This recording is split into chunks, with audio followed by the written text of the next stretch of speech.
Rachid Rattat, celui qu'on ne présente plus. Rachid, enseignant-chercheur, coordinateur des cours de droit à EDC Paris Business School. Rachid, entre autres de tout ce que tu fais, tu as été à l'initiative d'une idée qui est vraiment géniale, le concours d'éloquence et plaidoirie, dont c'est la 3e édition cette année. Comment t'es venue cette idée de monter comme ça un concours d'éloquence et plaidoirie? En réalité, c'est assez simple. J'ai participé moi-même en tant que, non pas participant, mais membre d'un jury de concours d'éloquence dans une autre école. Ouais. Et ça m'a donné envie d'en savoir un peu plus. Donc j'ai visionné pas mal de concours des grandes écoles. Oui.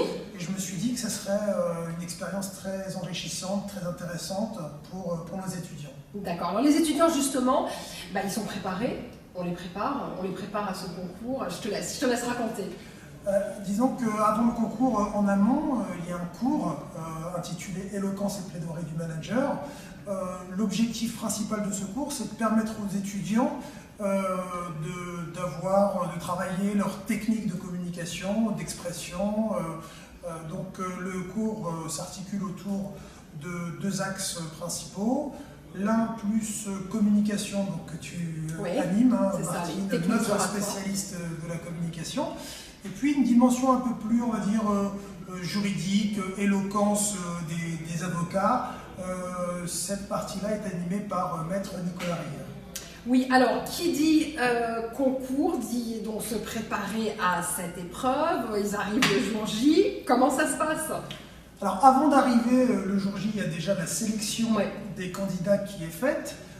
Comment ça se passe? À l'issue des 18 heures de cours, les 2 intervenants vont identifier 6 candidats potentiels qui acceptent ou pas de participer. Oui, je te rassure, en général, on a même du mal à choisir parce qu'il y a beaucoup de volontaires. C'est vrai.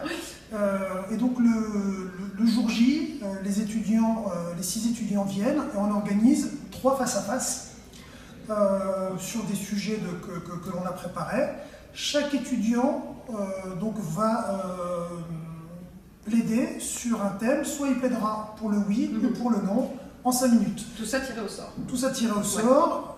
1h30 à peu près de préparation. Chaque étudiant est accompagné de 2 étudiants qui vont l'aider à organiser ses idées et à construire son discours. Ça, c'est l'équipe qui l'aura choisi. Exactement. Par contre, le jour J, il est seul devant son pupitre et il doit essayer d'emporter la conviction de l'auditoire, mais également du jury. Oui, seul en scène. Hein.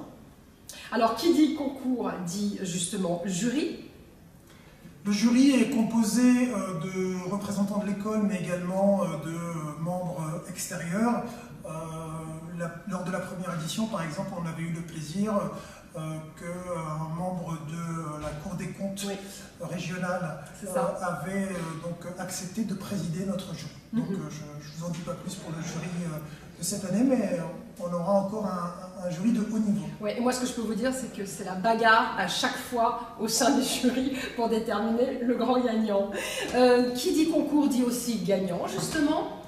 Alors effectivement, un seul gagnant. Comment le jury se prononce? Le jury va prendre en compte à la fois les arguments développés sur le fond, est-ce qu'on est bien dans le sujet, les arguments, comment sont structurés, et puis bien évidemment sur la forme, la qualité d'expression, la capacité à émouvoir, à faire rire, etc. Le langage corporel. Corporel, non corporel. Exactement. Rachid, tu regardes la caméra et tu expliques aux étudiants où est-ce qu'ils vont pour avoir plus de détails sur ce concours. Pour avoir plus de détails, vous allez donc sur le cours Éloquence et plaidoirie du manager, sur Caroline. Vous avez à votre disposition à la fois le règlement du concours, mais également un certain nombre de documents complémentaires. Et puis l'équipe des professeurs donc, et moi-même, nous tenons à votre disposition pour tout renseignement supplémentaire. Rachid, rendez-vous le 8 avril. Exactement. Rendez-vous le 8 avril, merci. À bientôt, merci. Alors nous avons Maxime avec nous, Maxime Aupin. Maxime, vous avez participé à la première édition du concours et en plus vous avez été gagnant sur cette première édition. Comment vous avez vécu ça? Bien. C'était un enjeu personnel avant tout. de savoir, une fois que j'ai été sélectionné en cours, est-ce que je vais être capable de le faire, hein, donc il y avait environ 250 personnes, il me semble, hein, absolument, dans l'amphithéâtre, donc étudiants avec moi. Est-ce que je vais être capable de prendre la parole devant autant de personnes?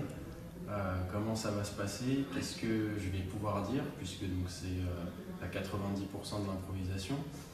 Donc c'est un enjeu personnel. On a discuté aussi avec les autres membres de ma promotion qui allaient participer au concours. Il y avait une sorte un peu de challenge entre nous, on n'osait pas trop se parler, etc. Donc c'est très intéressant et une super expérience en tout cas.